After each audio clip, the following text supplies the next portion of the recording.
오늘은 말라기 성경이거든요. 제가 말라기 성경 가지고 이렇게 대예배는 아니 예배 시간에, 주일 예배 시간에 통째로 설교하기는 처음인 것 같아요. 굳이 하지도 않았고, 굳이 하지 않은 이유 중에 하나는 저희 목사들이 제일 좋아하는 성경이 말라기랍니다. 그리고 성도들이 제일 싫어하는 것 중에 하나가 말라기랍니다. 왜냐하면 말라기에는 헌금에 대한 이야기가 나오기 때문이에요.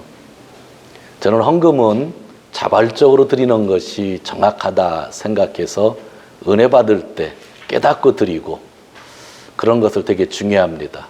그리고 말라기도 본인이 읽고 나서 깨달는 걸 되게 좋은데 오늘은 말라기를 하게 되었습니다. 올 한 해는 성경을 한 권씩 설교해 왔는데 어제 남은 것을 살펴보니까 아가서랑 에레미야, 애가가 남았더라고요. 그래서 앞으로 2주 동안에 다음 주는 아가서, 그 다음 주에는 에레미야, 애가를 보고 대강절이니까 예수님에 대한 이야기를 하면서 성탄절을 맞이할까 합니다. 오늘 처음에 왔는데 교회 온 지 한 번, 2번밖에 안 됐는데 오늘 목사인 제가 말라기서를 설교할 때에 마음 아파하실 필요는 없고요. 하나님이 하신 말씀이고 한 1년, 2년 교회 다니시면서 성경 읽으시면서 여러분들이 발견했으면 좋겠고 또 오늘 성경의 말씀을 들으면서 오늘 결단하기를 원하시는 분이 있다고 한다면 저는 오늘 결단하기를 원하면서 이 말씀을 드립니다.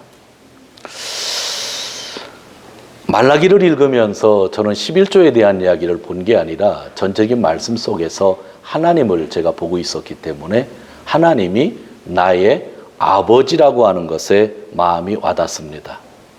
그래서 오늘 설교 제목이 아버지 하나님입니다. 하나님은 아버지라는 거예요. 하나님이 아버지라고 하는 것은 내가 하나님의 자녀, 하나님의 아들과 딸이라고 하는 것을 믿어야만 되는 거잖아요. 나는 하나님의 아들이고 하나님의 딸이고 우리의 하나님은 나의 아버지이다라고 하는 거죠. 여러분들이 한국에 들어가셔서 대통령이 지나간다고 해서 손 들고 아버지 제 소원 들어주세요 할 수 있나요? 없죠. 어떤 분은 대통령님이라고 하고 저는 그냥 대통령이라고 하고 어떤 사람은 대통령 각하라고 할 겁니다. 근데 대통령을 부르면서 아버지 도와주세요라고 하시는 분은 없어요.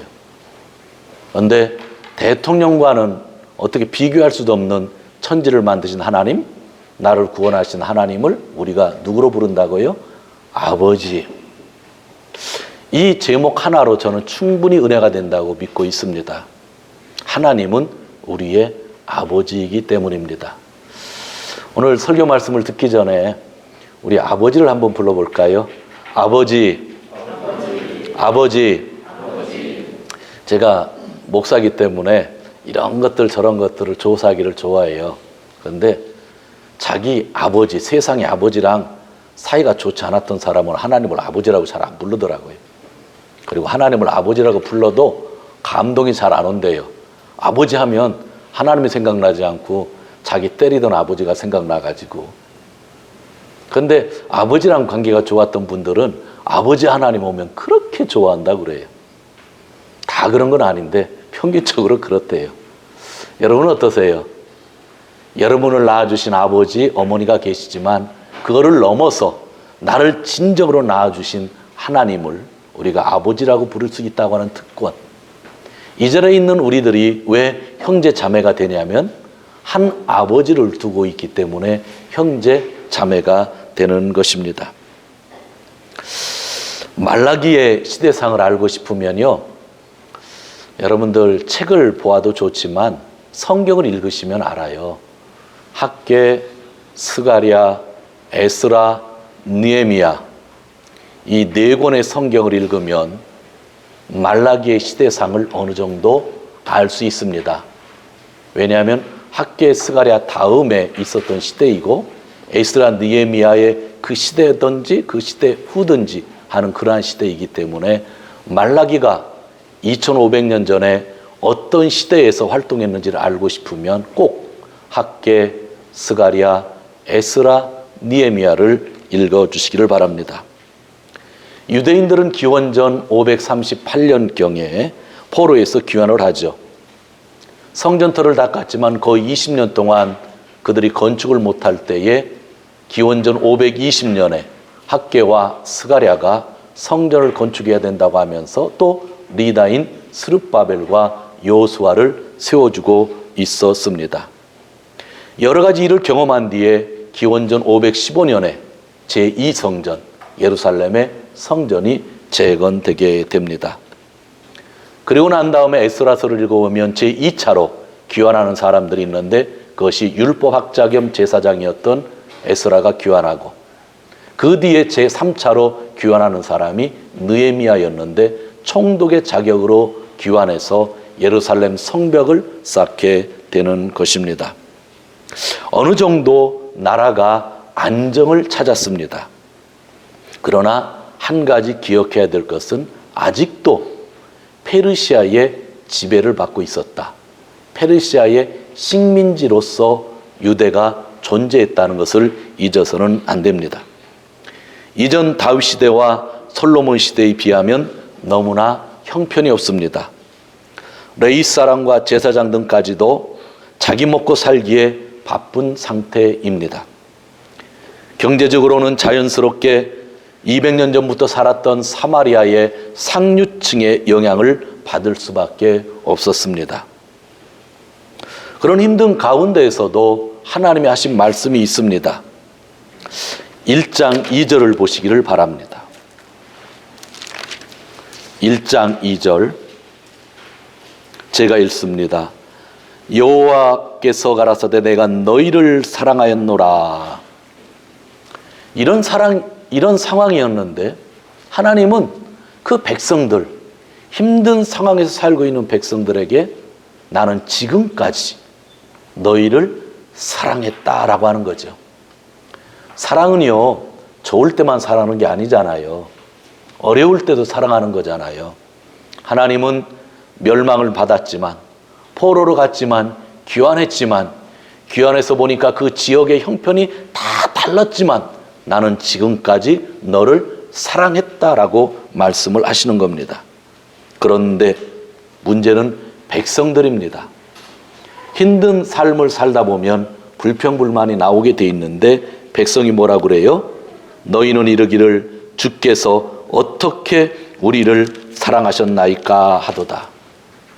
이게 말라기의 시작입니다. 하나님은 나는 너희를 지금까지 좋을 때나 나쁠 때나 계속 사랑해왔다 하는데 백성들은 뭐라 그래요? 하나님, 언제 우리를 사랑했습니까? 하나님이 진짜 사랑했다고 하면 포로로 가지 않았을 것이고 하나님이 진짜로 사랑했다고 하면 돌아와서 성전을 지을 때에 방해꾼들이 없어야 되는 거고 성전 지으면 축복받는다고 해서 성전을 다 지어놨는데 아직까지도 사마리아 사람들보다 못 사는 삶을 살고 있는데 하나님 언제 나를 사랑했습니까? 이야기하는 거죠. 여러분들 한두 번 하나님께 해보신 적 있으시죠? 하나님 사랑한다고 성경에 써 있는데 진짜 하나님 나 사랑하는 거예요? 우리들이 해본 이야기가 거의 2500년 전에 말라기 시대에 있었던 사람들이 하는 이야기 있다고 합니다. 하나님은 또 말라기를 통하여 레위 사람 제사장들에게 책망을 하십니다. 그 말씀이 1장을 보면 6절에 나와요. 내 이름을 멸시하는 제사장들아 나 만군의 여호와가 너희를 이르기를 그렇게 이야기합니다. 하나님 좀 화가 나신 거죠? 성전까지 만들었으면 제사장들이 열심히 일을 해야 되잖아요. 그런데 성전을 만들었는데 우여곡절 가운데 만들었는데 제사장들이 하나님을 멸시한다고 하는 거예요. 멸시한다고 하는 거예요. 그랬더니 제사장들이 뭐라고 하는지 아세요? 우리가 6절 맨 마지막에 이렇게 돼 있죠. 우리가 어떻게 주의 이름을 멸시하였나이까. 이제 제사장들도 반발하는 거죠. 야, 너희는 성전을 만들어 놓고 나만을 위하여 예배를 드려야 되는데 왜 나를 멸시하느냐 하나님이 하시니까 제사장들이 뭐라 그런 거예요? 우리가 언제 멸시했습니까? 하나님 성전에다 번제도 드리고 소제도 드리고 화목제도 드리고 속죄제도 드리고 배상 제물까지도 드리고 늘 성전에서 예배를 지키는데 언제 우리가 멸시했습니까? 그때 하나님이 7절에서 이런 말씀을 합니다. 너희가 더러운 떡을 나의 단에 드리고도 말하기를 우리가 어떻게 주께 더럽게 하였나이다 하는도다. 그런 얘기를 하죠. 성전에 성소에 들어가면 떡상이 있잖아요. 아무 떡이나 갖다 올려놓은 거죠. 그러니까 우리가 예배를 드리는데 준비하지 않고 시간이 되었으니까 터벅터벅하고 들어오는 것, 그리고 예배 드렸다고 하는 것과 똑같은 거죠. 제사장들은 하라는 대로 다 한 거예요. 떡상도 차려놓고 등불도 켜놓고 분향단도 향을 지펴놓은 거죠. 서도 드리는데 도움이 되었고요. 그죠? 곡식을 드리는데도 하긴 했어요. 그런데 형식적이었던 거죠. 소를 백성들이 와서 드리는데 눈이 애꾸눈이에요. 하나님께 그런 거 드릴 수 없다고 했는데 그냥 받는 거예요. 양을 가지고 왔는데 양이 다리를 쩔룩거리는 거예요. 그래도 그냥 눈 딱 감고 그냥 쩔룩거리는 걸 하나님께 드리는 거죠. 그러니까 하나님께서 왜 나를 멸시하느냐 그랬죠. 그런데 제사장들은 그래도 우리는 제사 드렸습니다. 그래도 우리는 성소에 차려놓을 것은 차려놓았습니다. 그렇게 이야기를 했다고 하는 거죠. 그런 가운데에서 하나님이 너희는 레위와 맺은 언약을 어겼다 그렇게 이야기를 하고 있습니다. 레위와 맺은 언약을 어겼다. 이건 배경이 필요한데요. 여러분 민수기를 보면 한 25장 쪽을 읽다 보면요. 백성들이 모압 땅에 갔을 때에 모압 땅 여인들이 유대인 남성들을 이렇게 꼬시는 거예요. 우리 신에게 와서 예배 좀 드리자 그러는 거예요. 그랬더니 모압 땅에 갔더니 모압 신에게 예배를 드리는데 옛날 예배는 우리가 생각하는 그런 예배가 아니거든요. 근데 여성들이 있었고 그런데 그 여자들이 부르니까 이스라엘 남성들이 쫓아가서 모압의 신에게 예배를 드리죠. 하나님이 화가 나서 사람들이 막 죽게 되는 상황이에요. 그런 상황인데 이스라엘의 한 남자가 지금 모든 백성들은 성막에 모여서 회개 기도하고 성막에서 진짜 잘못했다고 울부짖고 있는데 그 일을 한 것 때문에 갑자기 이 안에 진중에 이스라엘의 남자가 미디안의 족장의 딸, 영향력 있는 족장의 딸을 데리고 와가지고 자기 집으로 들어가는 거죠. 왜 집으로 들어간지 대충 아시겠죠? 지금 하나님 앞에 죄를 지었기 때문에 어려움을 겪고 있고 모세와 아론이 회개하고 있고 성막에 모여가지고 지금 잘못했습니다 하고 있을 때에, 왜냐하면 유대인 남자들이 모압의 여자들을 쫓아가서 그 신에게, 하나님이 하는 신에게 예배를 드렸기 때문이거든요. 여자들과 사귀었기 때문이거든요. 그런 상황에서 이스라엘의 어떤 남자가 미디안이라고 하는 그 이방 여인을, 그것도 족장의 딸을 데리고 진중으로 들어오는 겁니다. 그때 아론의 손자, 아론, 엘리아살, 비느하스가 화가 나가지고 그 집에 들어가서 그 남자와 여자를 처치하는 거죠. 그때 이스라엘에게 주어졌던 모든 병, 어려움이 다 나았게 됐고, 그때 하나님이 하신 말씀이 뭐냐면 평화의 언약을 너에게 준다 그랬습니다. 맺는다 하지 않고 준다 그런 거예요. 오늘 성경에 보면 레위의 언약이라는 단어가 나오는데 그런 뜻입니다.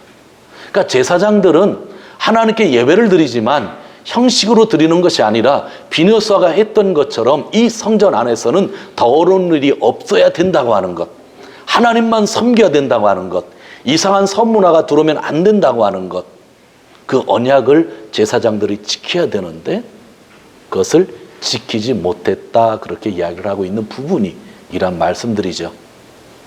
여러분들 학개와 스가랴 2주 들으셨잖아요. 그 성전을 짓기 위해서 얼마나 많은 노력을 했으며 또 하나님이 얼마나 많은 말씀들을 주셨어요. 그런데 완성됐는데 제사장들은 그 예배를 정성으로 드리지 않고 진실로 드리지 않고 형식으로 드리면서 제의를 가지고 오면서 사람들이 오니까 그렇게 예배 인도했다고 하는 거죠. 그래서 하나님이 제사장들을 책망하고 있는 겁니다. 평화의 언약을 주셨는데 너희가 평화의 언약을 지키지 못했다고 하죠. 그러면서 2장 13절 14절 우리 한번 같이 읽도록 합니다. 2장 13절 14절 같이 읽습니다. 너희가 이런 일도 행하니 곧 눈물과 울음과 탄식으로 여호와의 단을 가리우게 하도다. 그러므로 여호와께서는 다시는 너희 허물을 돌아보지도 아니하며 그것을 너희 손에서 기꺼이 받지도 아니하시거늘 너희는 이 일을 어찌 미뇨 하는도다. 이는 너와 너희 어려서 취한 아내 사이에 여호와께서 일찍이 증거하였음을 인함이니라. 그는 네 짝이요 너와 맹세한 아내로되 내가 그에게 괴사를 행하는도다. 이 백성들이요 하나님 전으로 간 거예요. 성전에 가서 눈물을 흘리는 거예요. 막 탄식하는 거예요. 이 제단을요 눈물로 탄식으로 다 적시우는 거예요. 대단하죠? 그러면서 이 사람들이 뭐라고 하는지 아세요? 유대인들이 왜 하나님 우리의 예배를 받아주시지 않습니까? 예배를 안 드리겠다는 얘기 아니죠? 성전에 간 거예요. 성전에서 제단을 붙잡은 거예요. 붙잡고 눈물을 흘리면서 제단을 눈물로 뒤범벅 쌓으면서 얘기하는 거예요. 하나님 왜 우리의 예배를 받아주시지 않습니까? 놀러 간 것도 아닙니다. 제단에 온 건데 제단에 왔어도 그냥 하나님 왜라고 한 게 아니라 눈물 흘리면서 통곡 흘리면서 왜 우리가 예배를 드리는데 예배를 받아주시지 않습니까? 라고 얘기하는 거죠. 그때 하나님이 뭐라고 한지 아세요? 네가 네 배우자를 버렸기 때문이다 그런 겁니다. 네 아내를 버렸기 때문이다. 우리 남자분들 잘 들으셔야 돼요. 똑같은 이야기예요. 부인을 버렸다는 거예요. 그래서 네가 예배드려도 나는 받아주지 않는다고 하나님이 말씀하신 거예요. 이 배경이 어떤 배경인지 아세요? 여기에도 물질이 있는 거예요. 제가 시대상을 늘 얘기하는 이유가 여기에 있어요. 그들이 왔을 때 이미 정착하고 살던 사람 중에 좀 부자들이 있었죠. 사마리아 사람들이죠. 상류층 사람이죠. 먹고 살기 위해서는 그들과 무역도 해야 되죠. 장사도 해야 되죠. 유대인은 지금 가난하죠. 그럼 누구를 상대하시겠어요? 사마리아 사람들을 상대하죠. 사마리아 사람들은 그죠? 자기들의 신을 믿고 있는 또 옛날 아시리아 신들을 믿고 있는 사람들이죠. 장사를 하는 거예요. 그러면서 자기가 성공하기 위해서는 그쪽의 여인과 결혼하는 게 사업하는 데 도움이 되겠어요? 안 되겠어요? 사마리아 상류층 여인들과 결혼 관계를 갖는 거죠. 그럼 유대인이었던 자기 아내를 버리는 겁니다. 돈 때문에. 그건 역사적인 사실이거든요. 내가 부자가 되기 위해서 내가 페어단 땅에 와서 정착하기 위해서 사마리아 사람들의 상류층과 결혼 관계를 가지면 나는 다시 점프할 수 있는 거죠. 그래서 자기 아내를 버리는 거예요. 그리고 그 여자들과 이방 여자들과 사마리아 사람들과 결혼 관계를 갖는 거죠.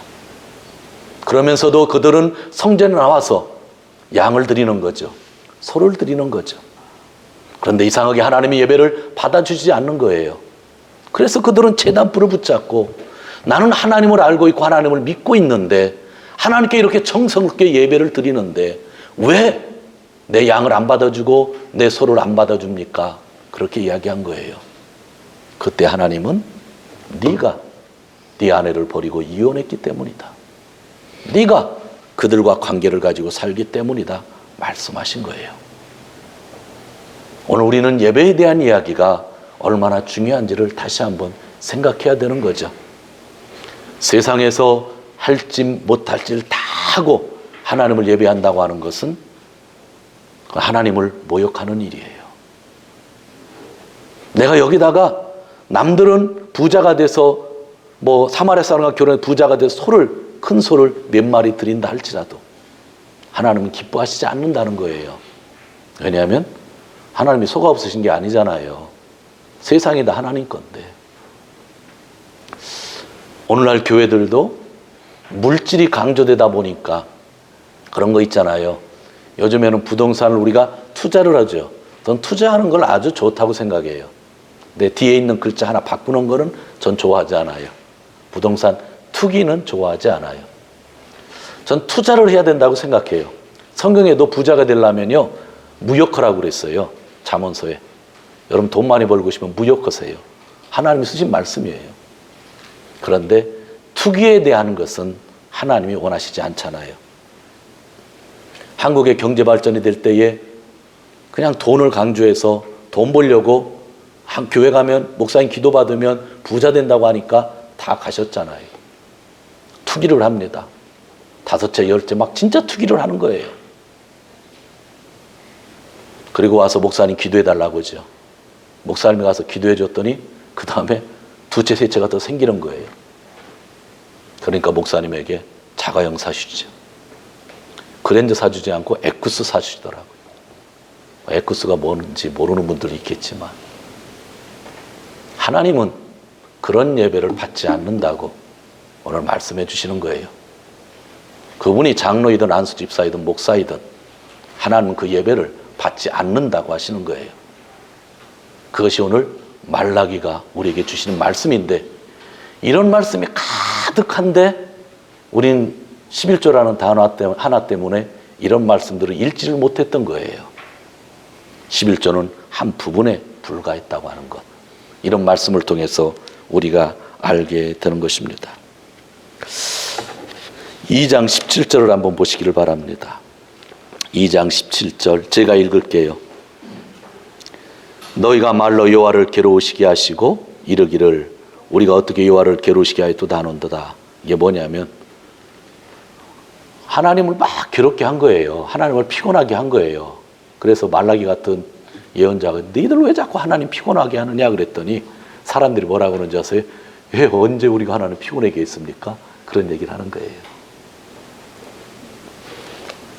그때 하나님이 하시는 말씀이 있죠. 중간에 보면 17절 이는 너희가 말하기를 모든 행악하는 자는 여호와의 눈에 선이 보이며 그에게 기쁨이 된다 하며 또 말하기를 공의 하나님이 어디 계시냐 하미로다. 어렵죠. 제가 한번 이 17절을 설명해 드릴게요. 우리가 언제 하나님을 괴롭게 했습니까? 그러는 거예요, 백성들이. 이 지금 제사장이나 예언자가 너희들 왜 하나님을 자꾸 괴롭게 하느냐? 제발 괴롭게 하지 말라. 이혼하고 그쪽 여자 데려다 살면서 그냥 나 좋은 물건 드렸다고 하면서 왜 그렇게 하나님 괴롭히느냐? 하나님이 돈이 없느냐? 제 설교처럼 그렇게 얘기한 거예요. 그랬더니 백성들이 뭐라고 하는지 아세요? 언제 우리가 하나님 괴롭혔다고 그래요? 주일 잘 지키기만 했는데 그러는 거죠. 그랬더니 이런 이야기를 합니다. 17절 후반절에 세 번역을 보면 주님, 그 백성들이 이런 말을 하는 거예요. 주님께서는 악한 일을 하는 사람도 모두 좋게 보신다. 주님께서 오히려 악한 일을 하는 사람을 더 사랑하더라.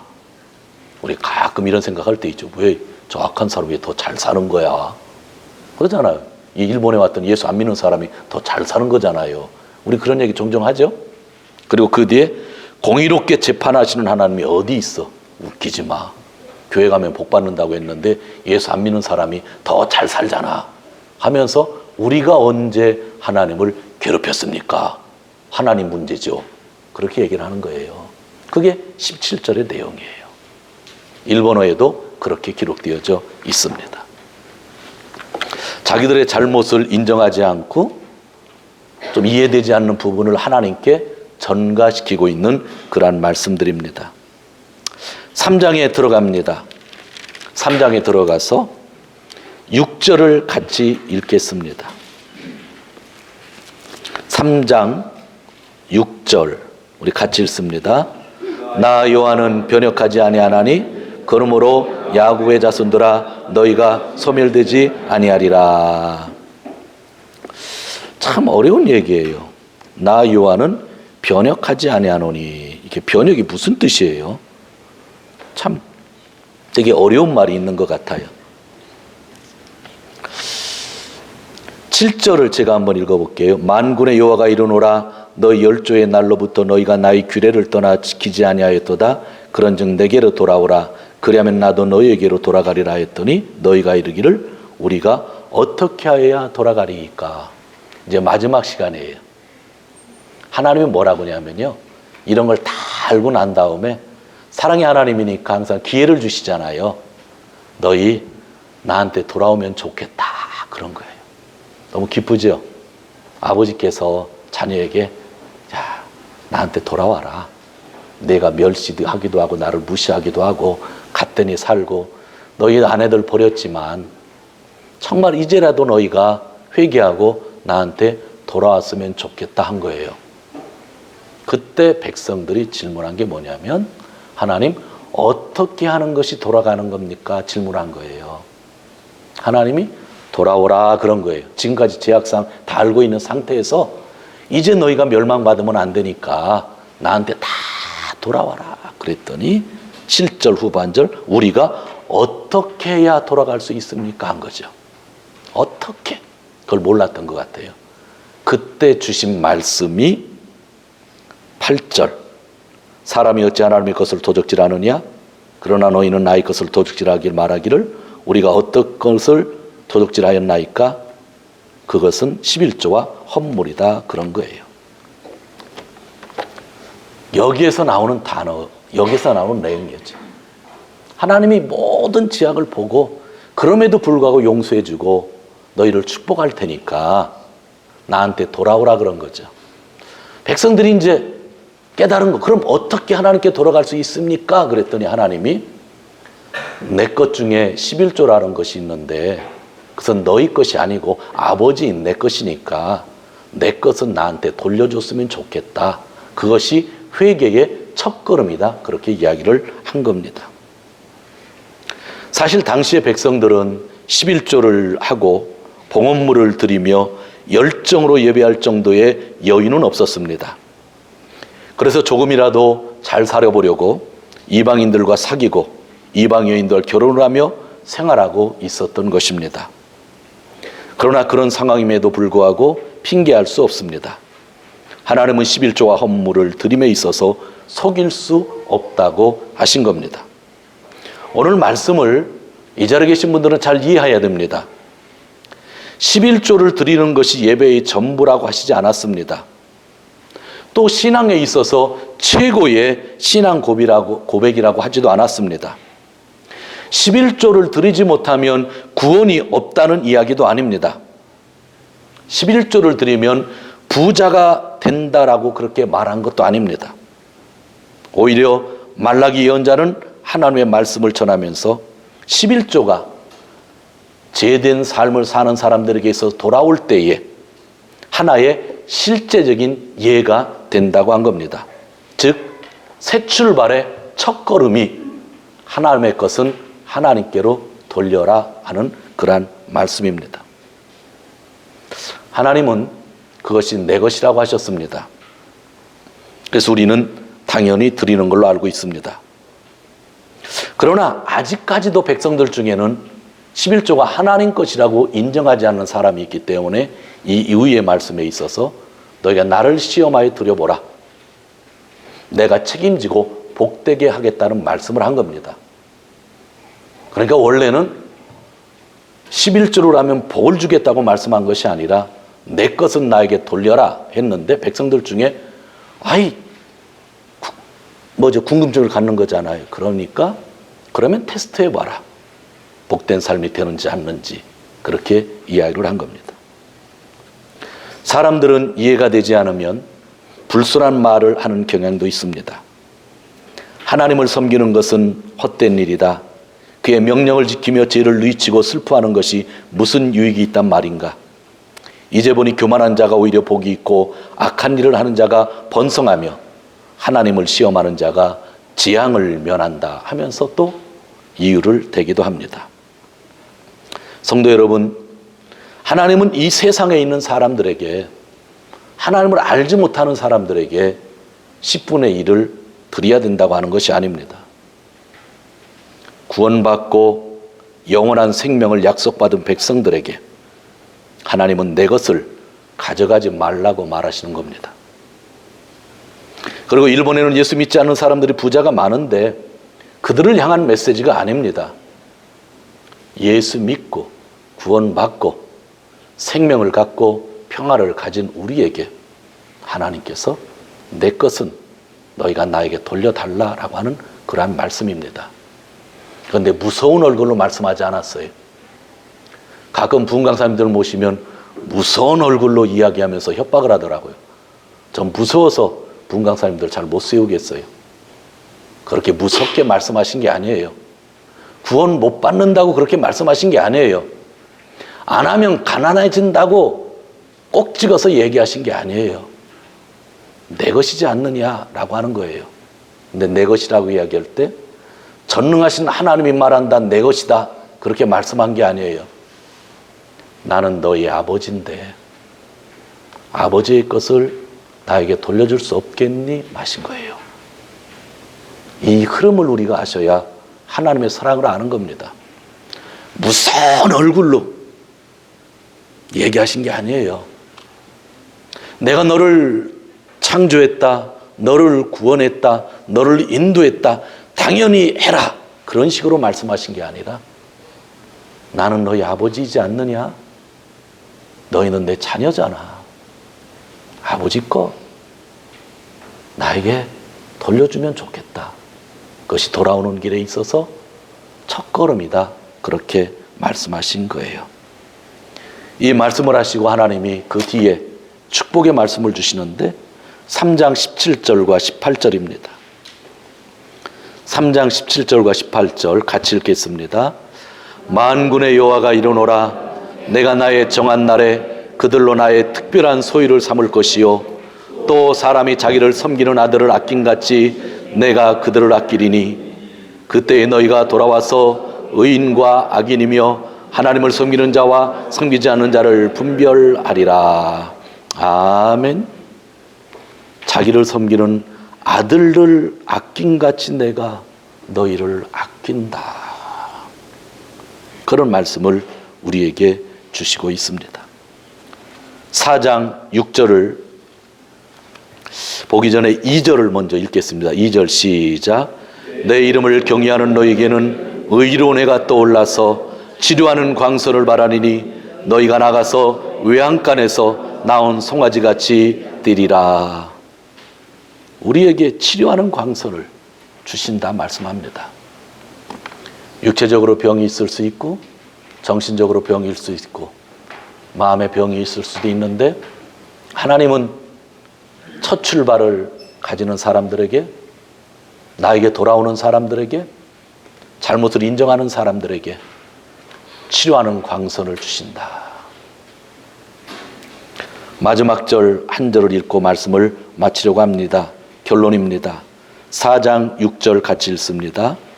그가 아비의 마음을 자녀에게로 돌이키고 자녀들의 마음을 그들의 아비에게로 돌이키게 하리라. 돌이키지 아니하면 두렵건대 내가 와서 저주로 그 땅을 칠까 하노라. 자, 아비에라고 한 말을 아버지로 한번 바꿔서 읽어보죠. 아버지라고 바꿔봅니다. 시작. 그가 아버지의 마음을 자녀에게로 돌이키게 하고 자녀들의 마음을 그들의 아버지에게로 돌이키게 하리라. 돌이키지 아니하면 두렵건대 내가 와서 저주로 그 땅을 칠까 하노라 하시니라. 아버지의 마음이 자녀에게로,